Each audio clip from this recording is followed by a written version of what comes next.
Halo semuanya, selamat datang di segmen analisa. Kita akan update kali ini adalah terkait dengan drama perpisahan dari Baim Wong dan juga Paula ya.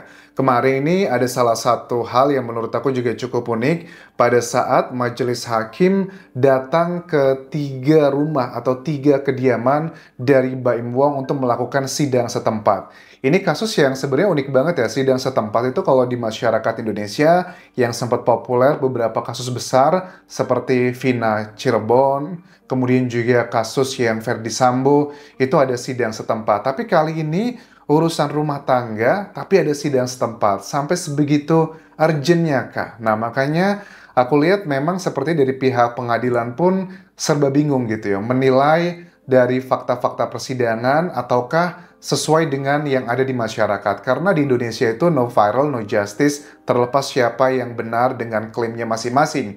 Kita akan coba simak dulu waktu Paula ditanya sama wartawan, dia tetap senyum, tapi nggak bisa dipungkiri dia kelihatan kesel. Tetapi dengan kekesalannya ini, baru kali ini dia mengatakan statement kata-kata begini waktu dia hadir ya, mau bertemu dengan anak-anaknya, beserta juga dengan sejumlah majelis hakim di sana. Dia mengatakan, cerai ya cerai aja, nggak usah ribet katanya.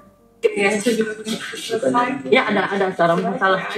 Ada masalah kayak gini. Iya, aku juga pengen cepat selesai, cerai ya cerai aja begitu. Oke, ini adalah kekesalan yang luar biasa, walaupun dia selalu senyum ya teman-teman ya. Terus yang nggak kalah hebohnya adalah statement yang cukup menggebu-gebu dari kuasa hukumnya Baim Wong, beserta juga dengan Baim Wong di situ. Beberapa poin disampaikan di sini bahwa permintaan sidang setempat ya di tiga rumah Baim itu adalah berdasarkan permintaan dari timnya Baim Wong. Jadi majelis hakim itu datang ke semua tempat, ke lokasi untuk menilai layak atau tidak anak-anaknya tinggal di situ. Plus juga hakim bilang, kan kita lihat ya di video-video yang viral, di mana pada saat kedua putra mereka ketemu dengan Paula, kelihatan banget putra-putranya itu tidak nyaman dan tidak mau lama-lama bersama Paula, itu memang nggak bisa dipungkiri. Dan banyak orang juga pro dan kontra. Ada yang mengatakan bahwa ini kayaknya adalah ulah dari Baim Wong gitu yang sudah membrainwash kedua putranya. Atau yang sebaliknya berpikir bahwa itu adalah reaksi natural dari anak-anak yang mungkin pernah mengalami atau melihat sesuatu hal yang tidak seharusnya mereka alami dan juga mereka lihat. Terus, kuasa hukum dari Baim Wong bilang dengan tegas begini bahwa yang pasti orang yang akan mengasuh kedua putra itu adalah harus orang yang sehat secara jasmani dan rohani.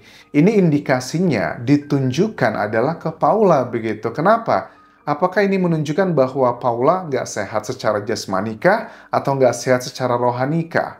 Maksudnya lebih ke secara psikologi ya. Apa yang terjadi di sini?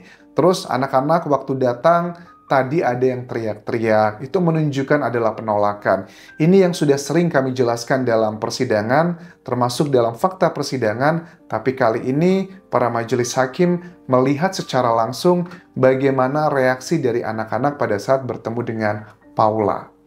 Oke. Itu anak-anak datang juga dalam keadaan berteriak dan tidak mau, artinya masih ada penolakan dari anak-anak. Anak-anak jangan dipaksa, jangan dijadikan objek. Anak-anak juga punya hak untuk menentukan, walaupun dia anak belum memayis, belum 12 tahun, tapi dalam situasi tertentu, berdasarkan surat edaran Mahkamah Agung, berdasarkan jurisprudensi Mahkamah. Kita ngomong secara common sense saja ya. Kenapa sih ada anak usia masih beberapa tahun begitu ya, dia tidak mau atau tidak nyaman ketemu sama orang tuanya, baik itu ibu ataupun juga bapak.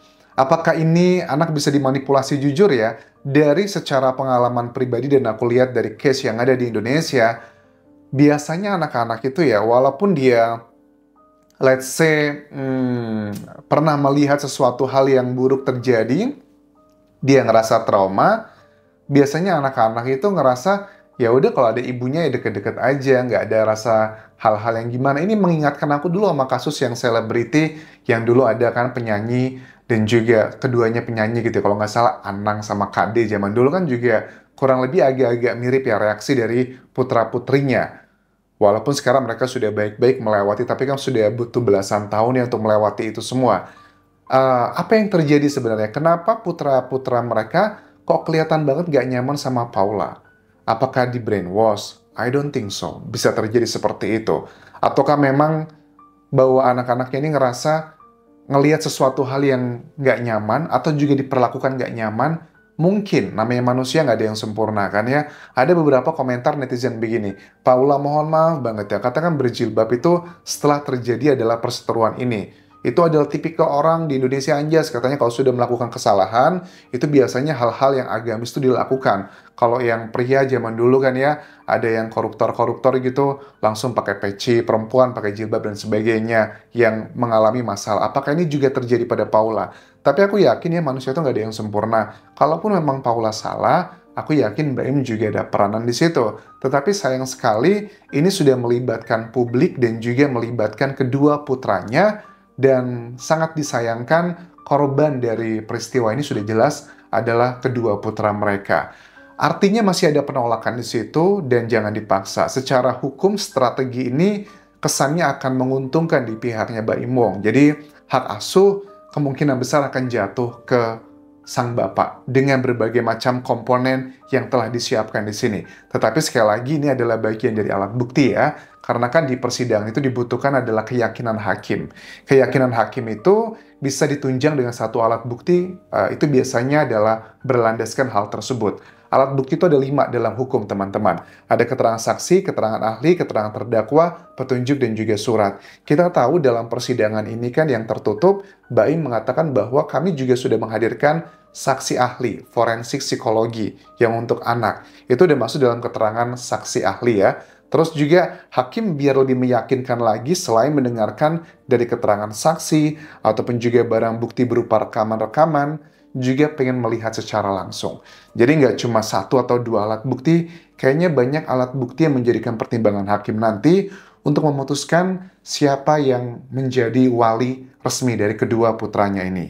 Kemudian, Bayi mengatakan ini bukan tentang hak asuh, tapi tentang apa yang terbaik buat anak. Saya itu laki-laki, biasanya laki-laki itu pasti lebih suka bebas, tapi ini lebih ke tanggung jawab. Saya tidak mau anak saya mengalami hal-hal yang tidak seharusnya.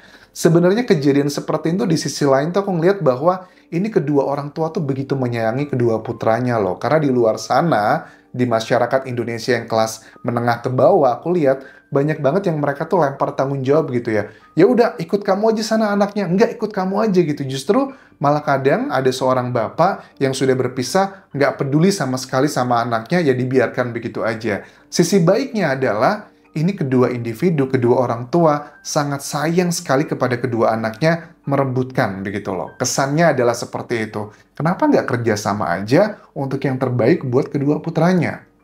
Ini bukan masalah kasus, ini masalah yang terbaik buat anak. Anak-anak saya. Ini bukan masalah kasus. Saya itu laki-laki. Laki-laki itu sebenarnya maunya bebas. Kalau bisa saya nggak ngasuh anak. Tapi gimana? Kita punya tanggung jawab sebagai orang tua. Nah, di sisi lainnya adalah kedua individu ini itu begitu menyayangi kedua putranya.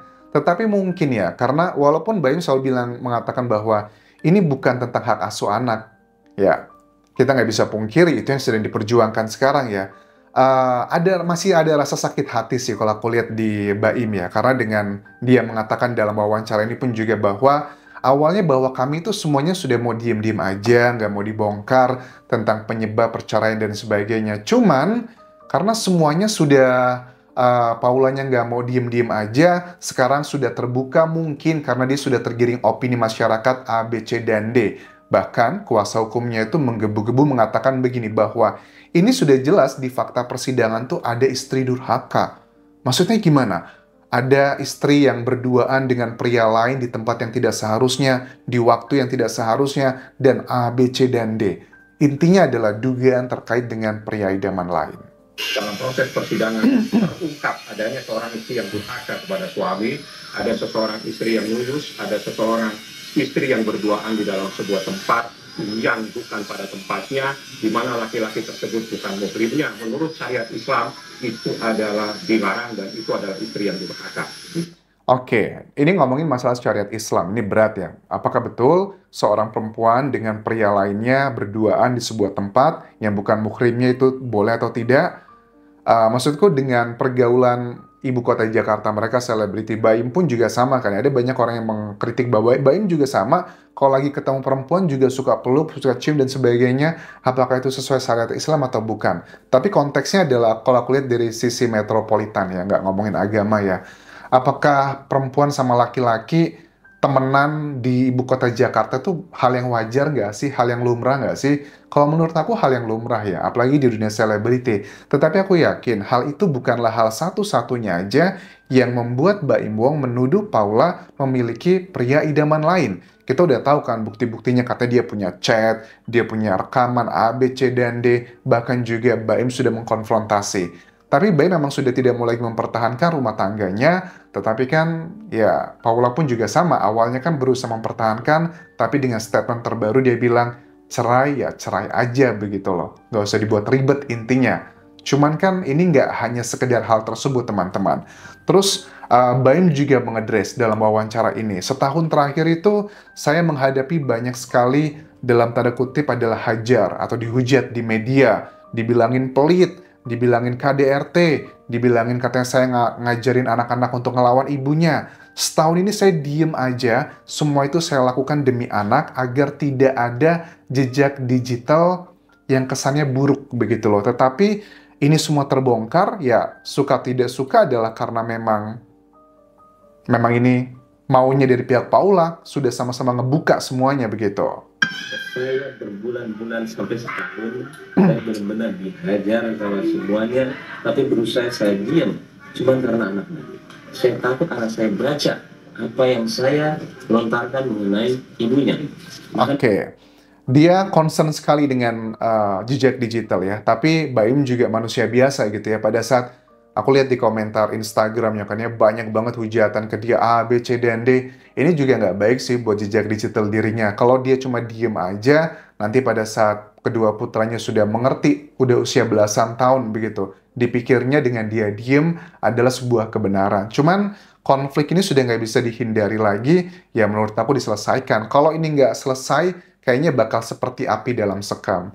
Baim Wong itu kelihatan api dalam sekam menurut aku. Paula pun juga sama. Api dalam sekam kan kelihatannya kobaran api kan kecil ya di luar, tetapi di dalam itu ada banyak menyimpan kemarahan. Aku lihat itu terjadi pada kedua belah pihak dengan alasannya masing-masing. Baim Wong dengan alasannya, Paula juga dengan alasannya. Ya, kita lihat nanti proses final persidangan ini, dan yang dialami mereka ini juga banyak dialami masyarakat Indonesia. Mudah-mudahan apapun sakit hati yang mereka miliki, kalau memang mereka begitu sayang dengan kedua putranya, please tahan diri masing-masing agar psikologi buat kedua putranya akan jauh lebih baik. Karena seorang anak ngebenci ibu atau ngebenci bapak, itu pasti ada void atau lubang di hatinya itu nanti yang efeknya nggak baik pada saat dia tumbuh dewasa. Lubang di hatinya itu akan dikasih dengan berbagai macam kebahagiaan, kesenangan, nggak akan ada yang bisa menambalnya teman-teman. So, semoga ini bisa menjadi pelajaran bagi kita semuanya. Karena tingkat perceraian di Indonesia itu termasuk yang tinggi, ratusan ribu per tahun, dan Baim Paula adalah salah satunya. Sampai jumpa lagi di video berikutnya. Tinggalkan like dan juga komen, subscribe channel YouTube ini, follow Instagram, Facebook pageku, dan juga akun TikTok Dian Jasa Semara. Sampai jumpa.